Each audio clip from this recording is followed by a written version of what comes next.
Good morning Varinder, स्वागत है आपका। बताएं कैसे कहां से शुरुआत करेंगे नतीजों की। Sir good morning. जैसे मैंने पहले दिन आपको और सबको बोला था कि ग्लोबल बहुत जरूरी है इस बार, तो ग्लोबल के बारे में एक दो लाइन बोलूंगा सर कि ग्लोबली अगर देखा जाए ना तो आईटी और फाइनेंशियल्स, बड़े फाइनेंशियल्स के नंबर अच्छे आ रहे हैं, which is a good thing. कल सैप के नंबर आए सर। यस, बल्कि उन्होंने बोला कि हाँ भी कुछ ना कुछ प्रॉब्लम है, कुछ ना कुछ मैक्रो इश्यूज है ना, ऑल दो थिंग्स। बट अगर आप नंबर्स देखें तो सैप के नंबर्स अच्छे आए थे। रेवेन्यू 9% ऊपर था Y N Y, cloud and software में 8% ऊपर था, क्लाउड रेवेन्यू 22% ऊपर था वाई एन वाई, जिसमें सैस 24% ऊपर था और पैस 47% ऊपर था। कहने का मतलब है उनका नंबर अच्छा आया था। तो आपने देखा जेपी मॉर्गन के नंबर्स बहुत अच्छे आए थे, सिटी के नंबर्स अच्छे आए थे। तो इस बार वो आज और इस हफ्ते of course you have all these big tech companies results जिन पे फोकस रहेगा। और थोड़ा सा जो अच्छा नहीं रहा था वो वर्लपूल रहा था सर। वर्लपूल का रिजल्ट ग्लोबल आया, जिसने उन्होंने एशिया पैसिफिक के बारे में बात किया। आपको याद करा दिया जाए कि वर्लपूल इंडिया जो है वो 70% जो है उसका जो बिजनेस है वो वहां से आता है। वर्लपूल एशिया का कंट्रीब्यूशन है। और जो एपैक है वो 10% नीचे था सर, और उसके 170 बेसिस पॉइंट मार्जिन नीचे थे, तो उसमें अच्छा नहीं आ रहा। और एक सेगमेंट जो बहुत तोड़फोड़ कर रहा है सर वो है लग्जरी। लग्जरी में जिस तरीके से नंबर्स आ रहे हैं, लुई विटॉन से लेके अलग अलग कंपनीज के नंबर्स आ रहे हैं। एंड आपको पता ही होगा कि लुई विटॉन अभी दुनिया की टॉप 10 कंपनीज में आ चुकी है इन terms of market cap, crossing $500 billion.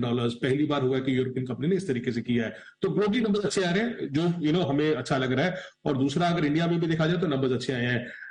मैं आपको उस दिन भी बोला था कि जो इन्फोसिस का नंबर है वो एक वन ऑफ हो सकता है, तो उसको कहीं ना कहीं ऐसा नहीं देखना चाहिए कि सारे के सारे आईटी कंपनीज खराब करेंगी। परसिस्टेंट के नंबर्स आए सर, इनलाइन नंबर्स थे, टू बी ऑनेस्ट। कोई ऐसा नहीं था कि तोड़फोड़ नंबर्स थे। But the only good thing is कि यार कि कोई भी नेगेटिव न्यूज नहीं आया जिस तरीके से नेगेटिवली सरप्राइज किया था इन्फोसिस ने। तो नंबर्स आपके सामने स्क्रीन पे भी है सर। उनमें एक जो मुझे सबसे अच्छा चीज लगा कि जो न्यू क्लाइंट्स है, जो टॉप क्लाइंट्स है, वो 30% ग्रो किए क्वार्टर क्वार्टर, जो कि 4 क्वार्टर से डिक्लाइन कर रहे थे। उसके बावजूद टॉप लाइन जो है वो अच्छी आई कंपेयर टू जिस तरीके से एक्सपेक्टेड था, और मार्जिन इनलाइन आए। तो okay set of numbers coming from persistent.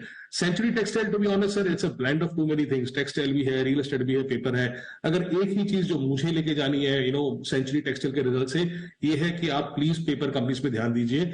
और पेपर अभी भी बहुत अच्छा कर रहा है। लास्ट 4-5 क्वार्टर से हमने देखा कि पेपर के नंबर्स बहुत अच्छे आए हुए हैं। तो अगर आप सिर्फ पेपर के नंबर देखा जाए, बिकॉज अगर कंसोलिडेटेड नंबर्स देखा जाए तो कंसोलिडेटेड नंबर्स में कुछ तोड़फोड़ नहीं हुआ। सिर्फ पेपर सेगमेंट सर, सेल्स 5% ऊपर था उस कंपनी का। एबिट जो है वो that was came at 130 crore versus 70 crore. और एबिट मार्जिन मेरे ख्याल में 14% आया, जो compare to 8% quarter quarter, Y N Y 11%। So I will keep an eye on, close eye on some of the paper company results इनके आ रहे हैं, जिनके पास अभी भी इन्वेंट्री और जिनके पास अभी भी लीवे है कि कॉस्ट कम किस तरीके से होगा। सो उन कंपनीज पे ध्यान दूंगा मैं। और महिंद्रा लॉजिस्टिक्स ऑनेस्टली बहुत ही सुस्त ठंडा स्टॉक है sir. I don't know from how long we have been waiting कि ये नंबर्स आएंगे, नंबर्स आएंगे, नंबर्स आएंगे। कभी कोई कॉस्ट बढ़ जाता है, कभी कोई कॉस्ट बढ़ जाता है। मार्जिन इंप्रूवमेंट थोड़ी बहुत होती है, अभी भी उनके बहुत खर्चे हैं। डेप्रिसिएशन, फाइनेंस कॉस्ट बहुत ज्यादा है, जिसके कारण उनको नेट लॉस आता रहता है। नंबर्स भी बेहतर नहीं आए हैं in terms of Mahindra logistics. So कुल मिला के सर, जो नंबर्स कल मार्केट आज के बाद आए थे, अगर कुछ अच्छा नंबर है तो पेपर सेक्टर है, जहां पे पेपर पे नजर रखनी चाहिए। और अगर बुरे नंबर्स हैं तो वहां पे कंजम्पशन है थोड़ी सी, जहां पे वर्लपूल ग्लोबल के रिजल्ट्स बता रहे हैं अपने को कि वर्लपूल इंडिया अच्छा नहीं कर रहा। और शायद वो चीज और जो कंजम्पशन स्टॉक्स है उनमें आपने को देखने को आए, क्योंकि अभी नंबर्स बहुत आ रहे हैं इस बार। तो ये है आपके लिए सारे के सारे रिजल्ट्स, और ज्यादातर रिजल्ट्स है आज आपके लिए उम्मीद के मुताबिक। कल तो लंबी लिस्ट होगी वरिंदर, बहुत सारा काम होगा। अभी तो अभी मजा आने वाला है, अभी मजा आने वाला है, बिकॉज अभी जैसे सेड कंजम्पशन हुआ। Nestle, Bajaj auto, Tata consumer, AU bank अभी है, और कल Bajaj finance, Maruti, HDFC life, बड़े बड़े नंबर्स तो भी आएंगे सर। एचयूएल के नंबर्स आने वाले थर्सडे को, एक्सिस बैंक में नंबर्स आ रहे हैं। तो अभी शुरुआत होने वाली है एक्चुअली नंबर्स की। सो ये हफ्ता बहुत जरूरी रहेगा sir, because I think globally भी अगर देखा जाए तो 45% ऑफ एस&पी कंपनीज के रिजल्ट्स हैं इस हफ्ते। और हमारे इंडिया में भी जो बड़े बड़े नंबर्स आ रहे हैं तो अभी आने वाले इस हफ्ते, तो और एक्सपायरी भी है।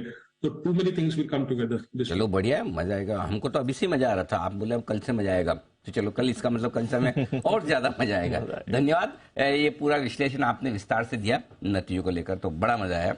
पूरा डिटेल एनालिसिस, कल लंबी लिस्ट होगी।